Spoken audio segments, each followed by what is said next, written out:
Hello class, we're going to be going over 2.5, proving angles are congruent. So first of all, we're going to start out with a new theorem. So we're looking at vertical angles. Vertical angles are angles that butt into each other. So 1 and 3 would be vertical angles, 2 and 4 would be vertical angles. Draw the picture. I want the picture drawn. That's great that you can say vertical angles are two angles whose sides form two pairs of opposite rays.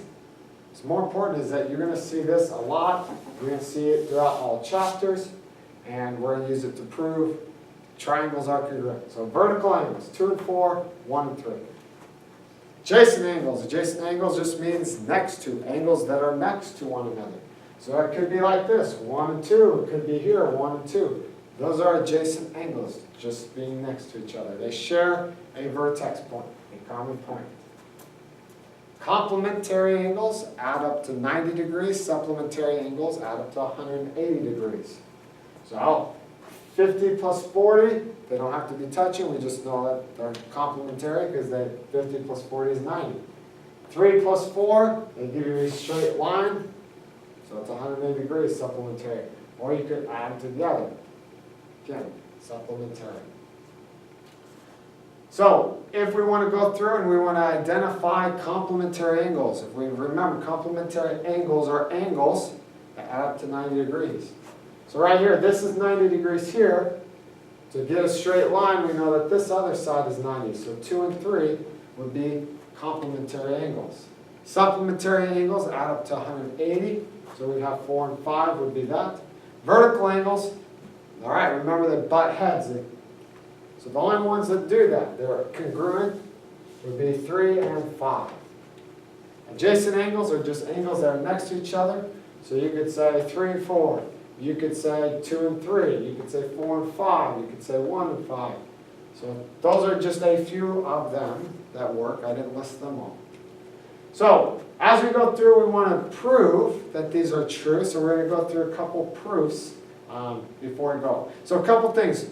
Some things we can draw conclusions about. We can assume that angles are adjacent to each other. We can assume that supplementary angles, adjacent supplementary angles, so we can see if they give me a straight line or not. We can also see if they're vertical. So I can just look at something and draw these conclusions from it. Things I can't draw conclusions to are this. I can't determine if angles or segments are congruent. Just because they look congruent doesn't mean they are. I can't assume that it's a right angle because it looks like a right angle. It has to tell me that's a right angle in some form. And I can't assume lines are parallel or perpendicular. So I can't assume these lines that look like they're never going to touch will never touch. Nor can I assume that lines form a right angle because they look like it. We have to prove, or they have to give us that information. So, a couple theorems to write down. Vertical angles are congruent. That means they are equal to one another. If two angles are supplements of the same or congruent angles, then the two angles are congruent.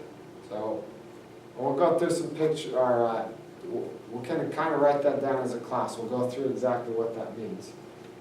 All right. If two angles are complements of the same or congruent angles, then the two angles are congruent. So it's similar.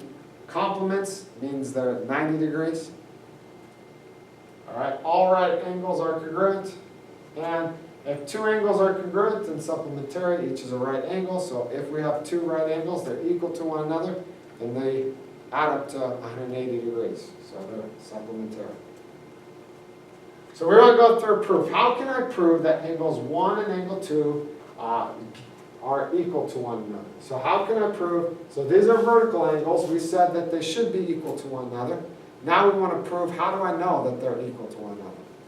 So first of all, we're going to set up. If I look at angles 1 and 3, they form a straight line, so they're supplementary. They add up to 180 degrees. So I can say 1 plus 3 and angle 3 plus 2, they both equal 180 degrees.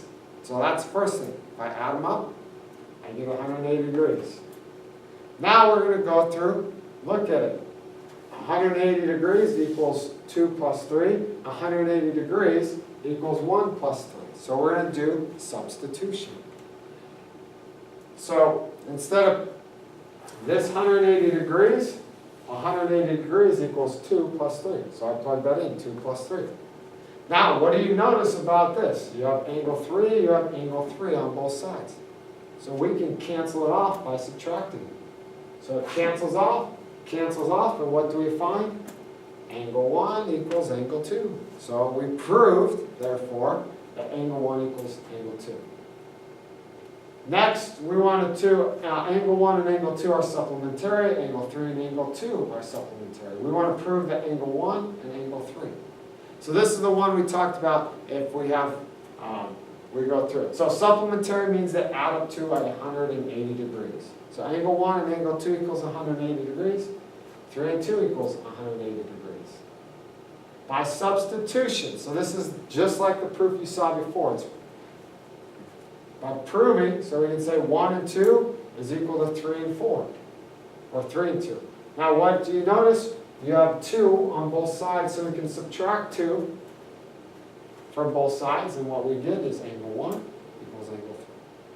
So it's a very simple proof that this is what you're doing. You're showing it's true for all cases. So I want you to write that down. When you come back to class tomorrow, we'll go through a couple of examples. That wasn't your homework, that was from last year, but you can start on it if you'd like to.